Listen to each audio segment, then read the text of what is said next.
ওকে, খেয়াল করো আমাদের আজকে কি পরমাণুতে ইলেকট্রন বিন্যাস তৃতীয় অধ্যায় নাকি? তৃতীয় অধ্যায় কি পরমাণুতে ইলেকট্রন বিন্যাস ঠিক আছে। ওকে, এখন আচ্ছা এর আগে আমরা একটা পরমাণু সম্পর্কে জানছি যে একটা পরমাণুর কি থাকবে, কেন্দ্র থাকবে, কেন্দ্রের নাম হবে নিউক্লিয়াস, মনে আছে? নিউক্লিয়াসের মধ্যে থাকবে কি, নিউক্লিয়াসের মধ্যে কি থাকে? প্রোটন নিউট্রন নাকি, আর ইলেকট্রন থেকে বাইরে। কিন্তু এই ইলেকট্রন গুলা কিভাবে থাকবে, কিভাবে বিন্যাস হবে? এই যে আমরা দুইটা মডেল পড়লাম, একটা রাদারফোর্ড পরমাণু মডেল, এখানে বলছে বাইরে ইলেকট্রন থাকবে, বোর পরমাণু মডেল বলছে বাইরে বৃত্তের পথে ঘুরতে থাকবে, কিন্তু কয়টা ইলেকট্রন থাকবে, কি থাকবে, কিভাবে ঘুরবে সেটা কি আমরা জানি? কেউ আমরা জানি? কেউ জানি না। তাহলে যদি না জানে থাকি তাহলে আমাদের কি করব, যে এইটা আমরা এখন জানবো যে পরমাণুতে ইলেকট্রন বিন্যাস কিভাবে হয়। ঠিক আছে, খেয়াল করো, মনোযোগ সহকারে খেয়াল করবা। আমি একেবারে ধীরে ধীরে কি সুন্দরভাবে, এই যে একটা আমরা একটা চিত্র দেখতে পাই, এটা কি একটা পরমাণু নাকি? এই পরমাণু খেয়াল করো, এই কেন্দ্র, এটা কি এই কেন্দ্র, এই কেন্দ্র আছে কি নিউক্লিয়াস, এই কেন্দ্র আছে কি নিউক্লিয়াস। আচ্ছা এইটা পরে তোমাদেরকে আমি দুদিন আগে দেখাইছিলাম 3D ভিতরে এই যে পরমাণু বিন্যাস দেখাইছিলাম না? আচ্ছা এই কক্ষপথগুলো কিভাবে থাকে আমি শিখাবো, শিখানোর পরে আবার তোমাদের 3D মডেলও দেখাবো, যাতে তোমার বিষয়টাকে বাস্তবভাবে সব দেখতে পারো। কথা ক্লিয়ার? ওকে, দেখো তাহলে এইটা আছে কি তোমাদের কি পরমাণু, এই পরমাণুটা কিভাবে ঘোরে ইলেকট্রনের সবকিছু আমি একটু পরেই তোমাদের কি পড়াইনি, তারপর দেখাবো। ঠিক আছে, ওকে। এখন খেয়াল করো, এই পরমাণু এটা আছে কি কেন্দ্র, এটা কি কেন্দ্র নাকি? ওকে, খেয়াল করো, ওকে এইটা এইটা কি, এটা কি এটা কেন্দ্র, এই কেন্দ্রের মধ্যে প্রোটন এবং নিউট্রন, আর এই কক্ষপথগুলো কি থাকবে আমাদের ইলেকট্রন থাকবে। ঠিক আছে, এই ইলেকট্রন গুলো থাকবে। এখন ইলেকট্রন কিভাবে বিন্যাস হয় সেগুলো তো আমরা জানি, আর ইলেকট্রনের কিভাবে থাকবে, একটা কক্ষপথে কয়টা ইলেকট্রন থাকবে আমরা জানি না, যে প্রথম একটা কক্ষপথ কয়টা ইলেকট্রন থাকবে, দ্বিতীয় কক্ষপথে কয়টা, তৃতীয় কক্ষপথে কয়টা। তাহলে এটা যদি জানতে চাও মনোযোগ সহকারে খেয়াল করবা। এইটা আমাদের কিভাবে খেয়াল করবো, দেখো যে এইখানে আমরা এইখানে এই যে এইখানে কি দেখছো, দেখছো প্রতিটি কক্ষপথে বা শক্তি স্তরে ইলেকট্রন ধারণ ক্ষমতা কত, 2n স্কয়ার। কি 2n স্কয়ার, কত ইলেকট্রন ধারণ ক্ষমতা কত, 2n স্কয়ার। ঠিক আছে না? দেখো কালারটা চেঞ্জ করে, ওকে এটা হচ্ছে কি 2n স্কয়ার, মনে রাখবে প্রত্যেকটা কক্ষপথে 2n স্কয়ার। মানে কি এক নম্বর কক্ষপথে 2n স্কয়ার থাকবে, দুই নম্বর কক্ষপথে কি 2n স্কয়ার থাকবে। এখানে বিষয়টা আসলে কি, ঠিক না? তাই দেখো আবার খেয়াল করো, এখন মনোযোগ সহকারে খেয়াল করবা। এই এন, এই আছে এই এনটা আছে কি কক্ষপথ, এই এনটা আছে কি এক নম্বর যখন কক্ষ হবে তখন এর মান হবে কি 1, যখন দুই নম্বর কক্ষ হবে এর মান হবে কত 2, তিন নম্বর কক্ষ হলে এর মান হচ্ছে কত 3। তাহলে এক নম্বর কক্ষপথ হলে এর মান 1, যদি আমরা বসাই দিই তাহলে এক নম্বর কক্ষপথে কয়টা ইলেকট্রন যাবে সেটা আমরা পেয়ে যাব। কিরকম দেখো, এর মান 1 হলে, আর এর মান 1 মানে কি, এটা হচ্ছে এক নম্বর কক্ষপথ, কি প্রথম কক্ষপথ, এটা হচ্ছে প্রথম কক্ষপথ নাকি? এই প্রথম কক্ষপথ হলে ইলেকট্রন কি, এই যে এর মান কত পাইছি 1, 1 এর প্রেস মানে 1, 2 একে 2, অর্থাৎ প্রথম কক্ষপথে কয়টা ইলেকট্রন যাবে, দুইটা ইলেকট্রন যাবে। ভালোভাবে খেয়াল করবা, কিন্তু আমি সে খেয়াল করে দিকে, ঠিক আছে, মনোযোগ সহকারে খেয়াল করবা। আচ্ছা এরপরে তুমি যাও, এই খেয়াল করো কি হলো, কাজ করে না ওই পেছনে চলে গেছে। ওকে দেখো এরপরে n1 2 হলে এই n এর জায়গায় কত আছে, n এর জায়গায় কত হইছে 2 হইছে, 2 এর উপরে স্কয়ার মানে কত 4, 4 তাহলে 4 মানে কত 8। তাহলে আমাদের দ্বিতীয় কক্ষপথে, দ্বিতীয় কক্ষপথে কত হবে, এই দ্বিতীয় কক্ষপথে ইলেকট্রন হবে 8টি, সব মনের ক্ষেত্রে মনে রাখবে। প্রথম কক্ষপথে ইলেকট্রন কয়টা, দ্বিতীয় কক্ষপথে 8টি, তৃতীয় কক্ষপথে বলো তো এই দেখো 3 বছর, এর মান কত হবে, এর মান কি হবে 3 বছর, তাহলে 3 3 9, 9 গুণে 18। তাহলে এটা হচ্ছে কি তৃতীয় কক্ষপথে ইলেকট্রন। কথা ক্লিয়ার? এটা কি বুঝতে পারছো? তাহলে প্রথম কক্ষপথে ইলেকট্রন কয়টা, দ্বিতীয় কক্ষপথে 8টি, আর তৃতীয় কক্ষপথে 18টি। এরপর দেখো এরকম ইলেকট্রন থাকবে যে কোন কক্ষপথে কয়টা, তাহলে চতুর্থ কক্ষপথে কত হবে বলো তো, হ্যাঁ কত কত বলো, দেখো চতুর্থ কক্ষপথে আমরা লিখি, দেখো 2 ইনটু কত 4 স্কয়ার নাকি, 4 দ্বারা 16, 16 মানে কত 32। কথা ক্লিয়ার? কোন কক্ষপথে কয়টি ইলেকট্রন থাকবে আমরা পেয়ে গেলাম। কথা ক্লিয়ার? হ্যাঁ আচ্ছা তাহলে কক্ষপথে ইলেকট্রন কয়টা হবে সেটাই ইলেকট্রন আমরা লাগবে পরমাণুতে ইলেকট্রন। এই দেখো বিন্যাস, বিন্যাস মানে কি ইলেকট্রন থাকলে না দুই কোয়ার্টারে থাকবে সেইটা কিভাবে আবার সাধারণ থাকবে, কিভাবে ঘুরবে, কিভাবে সেই বিষয়টা আমরা জানবো। তাহলে এটা কোন কক্ষপথে কয়টা ইলেকট্রন এটা পাবা, হ্যাঁ আচ্ছা এইটুকু কি তোমাদের তুলে লাগবে? এটা মনে হয় সূত্র কি 2n স্কয়ার। একটা কক্ষতে কতটা ইলেকট্রন ধরবে? 2n square. আর তোমার যত নম্বর বলবে এর মান তত। শেষ কথা ক্লিয়ার? তোমরা বুঝতে পারছো বিষয়টা? ওকে দেখো এটা কি ক্লিয়ার হয়েছে? কারো সমস্যা আছে নাকি? ওকে দেখো ফাতেমা বুঝছো না? কোন সমস্যা তুমি বলো এখনো যে স্যার বুঝি নাই। ওকে গেল। এরপরে আসো অরবিট বা প্রধান শক্তি স্তরে 4টি উপস্তর বা অরবিটাল রয়েছে। মানে অরবিট এই দেখো অরবিটের আরেক নাম কি মনে আছে? এই যে অরবিট বা প্রধান শক্তি স্তর। অরবিট বা কি? প্রধান শক্তি স্তর। ঠিক আছে? আর এর কয়টা ভাগ আছে দেখো? 4টা ভাগ আছে। কয়টা? 4টা উপশক্তি স্তর আছে। মানে অরবিটাল অরবিট আছে প্রধান আর উপশক্তি স্তর মানে অরবিটাল। বুঝছো? এখানে মজা জিনিস দেখো ওই একটা কয় ছোট বড় কথা বলি না? ছোট মানুষ বড় কত বড় কথা কি বলি না? তো দেখো এখানে এই প্রধান দেখো অরবিট বড় না অরবিটাল বড়? কে বড়? নামে দেখতে হলে অরবিটাল বড় না? এলো অরবিট আর আকার আছে ওখানে কিছু আছে ছোট। মানে এই অরবিটের মধ্যেই কি অরবিটাল? অরবিটের মধ্যেই কি অরবিটাল। এর দেখতে বড় কিন্তু কামে কি ছোট। মানে এই ছোট। ঠিক আছে? মানে অরবিটারে কি দেখো অরবিটারে কি দেখো অরবিটারে কি অরবিটাল মানে অরবিটালের শাখা এগুলো উপস্থিত নাকি মনে রাখবে? আচ্ছা অরবিট মানে প্রধান শক্তি স্তর আর অরবিটাল মানে উপশক্তি স্তর মনে রাখবে? আচ্ছা দেখো খেয়াল করো অরবিটাল গুলো কি কি? সেই অরবিটাল গুলো কি কি খেয়াল করো মনোযোগ সহকারে খেয়াল করো। এই যে অরবিটাল একটা অরবিটাল নাম আছে এস, একটা অরবিটাল নাম কি এস, আরেকটা আছে কি পি, আরেকটা আছে ডি, আরেকটা আছে এফ। এর আগে আমরা যেটা শিখছি যে ইলেকট্রন যে 1 নম্বর কক্ষ হতে 2 নম্বর কক্ষ হতে সেটা প্রধান শক্তি স্তর ছিল। কোন শক্তি স্তরে কয়টা থাকবে? কিন্তু এখন হচ্ছে কি অরবিটালে কোন অরবিটালে কয়টা ইলেকট্রন যাবে? কোন উপস্তরে কয়টা ইলেকট্রন যাবে? এস এ ইলেকট্রন যাবে কয়টা? 2টা। এস এ ইলেকট্রন যাবে কয়টা? 2টা। পি তে ইলেকট্রন যাবে কয়টা? 6টা। আর ডি তে 10টা। আর এফ এ কথা কি ক্লিয়ার? তাহলে এই দেখো এস অরবিটালে কয়টা যাবে? 2টা। পি অরবিটালে 6টা। ডি অরবিটালে 10টা। এফ অরবিটালে এগুলো কিরকম আসে তা আমরা বাইরে করে দেখাবো ধীরে ধীরে। তারপরে দেখাবো হঠাৎ করে দেখালে তোমরা ভয় পাইবে তাই না? ধীরে ধীরে আমি দেখাইছি। তাহলে আমরা প্রথম জানলাম কি যে প্রধান শক্তি স্তর ইলেকট্রন ধরে 2n স্কয়ার সূত্র দিয়ে বের করা যায়। এরপরে sp-df এই 4টা উপশক্তি স্তরে s এ যায় 2টা, p তে 6টা, d তে 10টা, f এ 14টা ইলেকট্রন যায় নাকি? কথা ক্লিয়ার? এটা কি বুঝছো? এখন এইখানের মধ্যে আরো বিষয় আছে সেগুলো আমরা জানবো। আপাতত তোমরা আগে এইটুকু তুলো। এই যে sp-df এইটা খেয়াল করো। এখন আমরা কোন sp-df কোনটায় ইলেকট্রন কতটা সেটা জানলাম। এর আগে এখানে দেখো এই দেখো কি আউটবাউন্ড নীতি বলে একটা কথা আছে নাকি? এখন এই আমি বলতেছি দেখো আউটবাউন্ড একজন বিজ্ঞানী ওনার নাম বসায় উনি একটা নীতি তৈরি করছে ইলেকট্রন কোথায় যাবে কিভাবে যাবে সেই নিয়মটা হচ্ছে নীতি। আর দেখছো একটা সাপের মতো একটা কি প্যাচ না?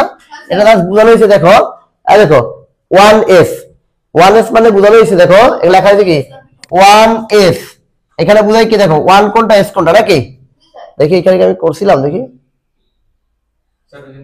না হয় না দেখো 1s এখানে 1 যে সংখ্যাটা এই সংখ্যাটা হচ্ছে কি জানো প্রধান শক্তি স্তর কি প্রধান শক্তি স্তর। ঠিক আছে শক্তি স্তর। আর এখানে এসটা হচ্ছে কি উপশক্তি স্তর নাকি উপশক্তি স্তর। আচ্ছা দেখো এখন তাহলে আমরা 1s দ্বারা বলছি 1 নম্বর শক্তি স্তরে এস উপশক্তি স্তর।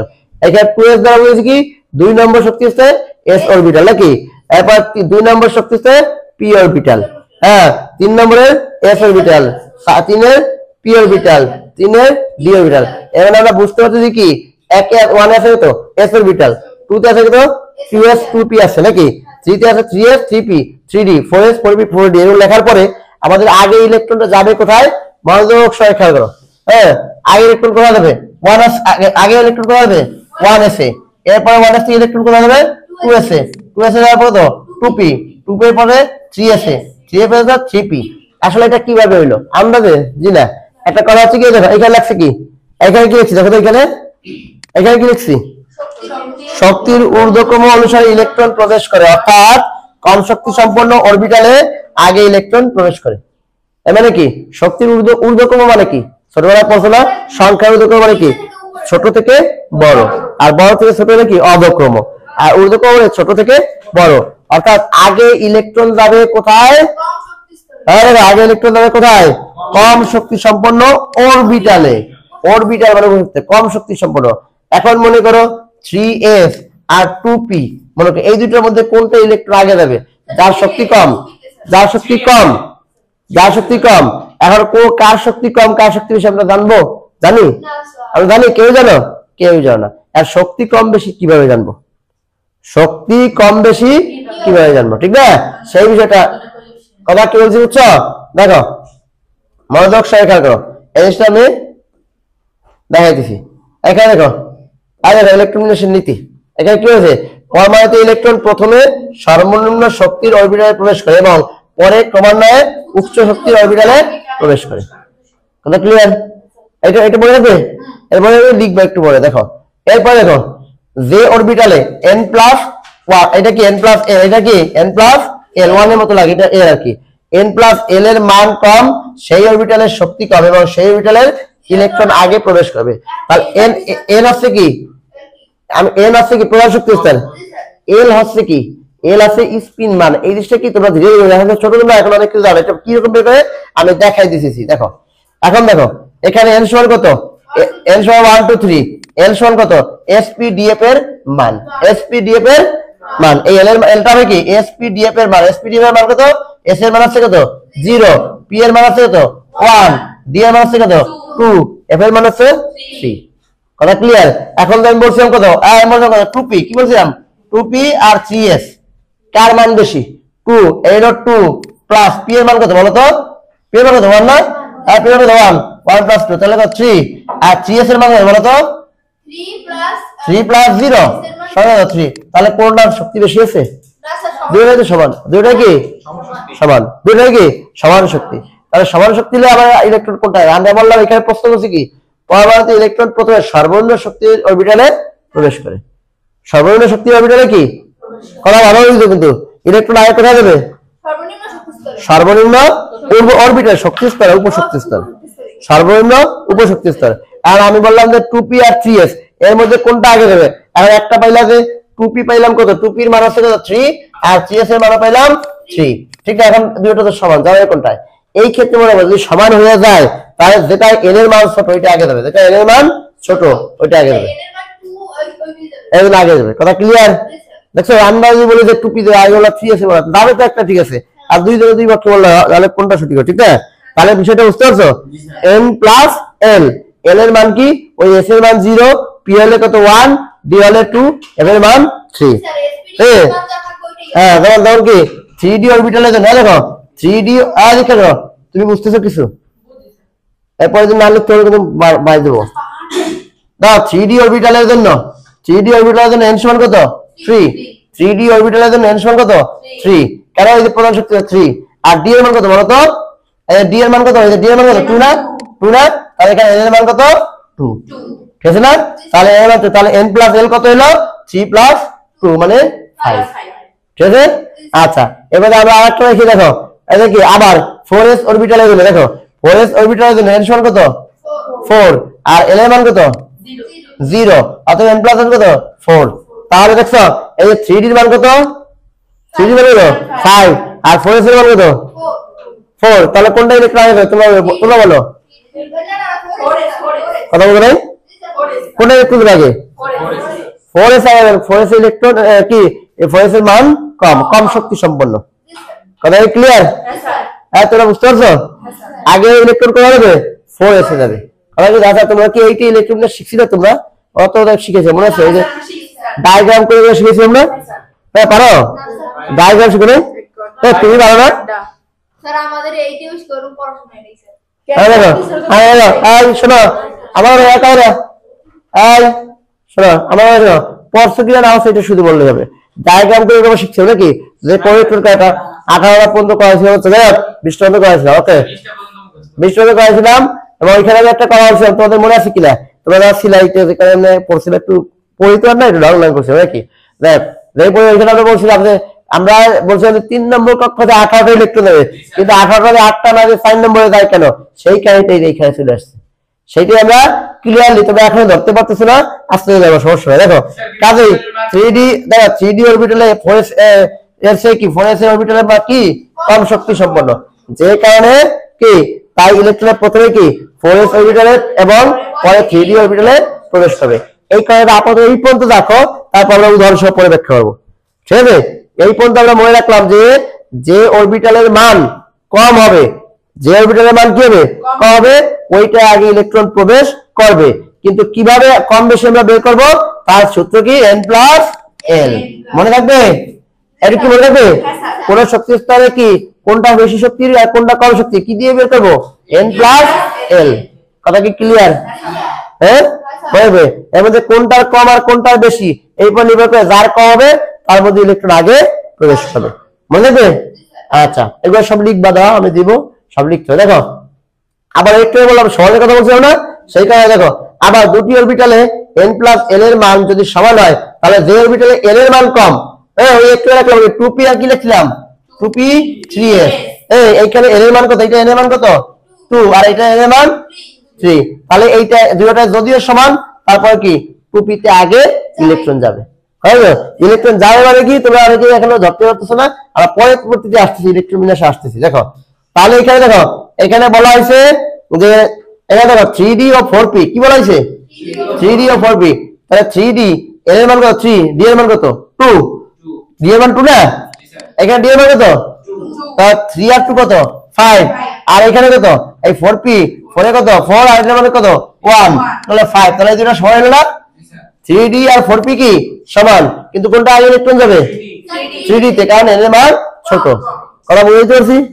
হ্যাঁ ভালো হয় খাবে এইগুলো, কিন্তু তোমাদের কি তোমরা কিন্তু এখন যদি না ক্লিয়ার করো তার সময় পাবো না। কথা বলছো তোমরা 9 এ, আচ্ছা আমরা যদি এসেছি 26 এ আর তোমরা 9 এ, এগুলো খেয়াল করতে, ঠিক আছে? তাহলে আমরা কি বুঝলাম, এখানে দুইটা কথা বললাম, এক যে অরবিটালের শক্তি কম ওইটা আগে ইলেকট্রন যাবে, আর দুইটা যদি সমান হয়ে যায় তাহলে যার এর মান কম ওইটা আগে ইলেকট্রন যাবে। কথা ক্লিয়ার? মনে থাকবে না কোনো ঝামেলা হবে? হ্যাঁ মনে থাকবে না ঝামেলা হবে? মনে থাকবে? হ্যাঁ তাহলে এই এই এই এইগুলো কিন্তু কি খেয়াল রাখতে হবে। কথা কি বলছিস তো? ওকে দেখো আচ্ছা ইলেকট্রন বিন্যাসটা পরে পড়াইতেছি। দেখো এরপর আগে ওই জিনিসটা কি করো নাকি, আচ্ছা খেয়াল করো, এটা তো তুলছো নাকি, এগুলো তুলেছো নাকি এখন এগুলা, ওকে এইটা তুলবো এখন নাকি, ঠিক আছে না? আগে বাকি আছে, কি বাকি আছে?